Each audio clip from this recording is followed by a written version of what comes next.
আজি ULB নামৰ সংগঠনটোৰ 12জন কেডাৰ আমাৰ ইয়াতে সাৰেণ্ডাৰ কৰিলে ডিমাকুছিত। তো তেওঁলোকৰ আমি এতিয়া গোটেইখিনি নাম চাম সংগ্ৰহ কৰি আমি এতিয়া গুৱাহাটীলৈ ৰাওনা হ'ম।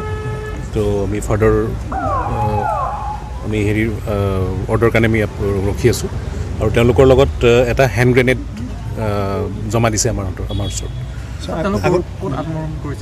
তেওঁলোক বাদলাপাৰা TST ডিমাকুছি। আগতীয়া ইনফৰমেশ্যন আছিল নেকি ছাৰ? তেওঁলোকৰ এইটো আমাৰ ছিনিয়ৰ অফিচাৰৰ ওচৰত আছিলে। কোনোবা লিডাৰ হিচাপত তেওঁলোকৰ প্ৰিঞ্জিত বুলি এজন আছে, সুখৰাম বুলি এজন আছে, তেওঁলোকো আহিছে। ওদালগুৰিৰ আছে দুজন আছিলে নেকি? দুজন আছে নেকি? বৰ্মন এজন আছে।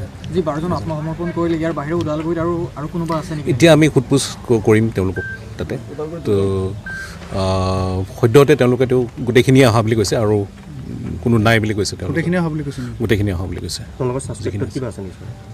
ছাছপেক্টটো আমাৰ ওদালগুৰি ডিষ্ট্ৰিক্টত স্পেচিয়েলি আমাৰ একো নাছিলে তথ্য এনেকুৱা এতিয়ালৈকে। আৰু ৰিকভাৰী হেণ্ড গ্ৰেনেড এটা,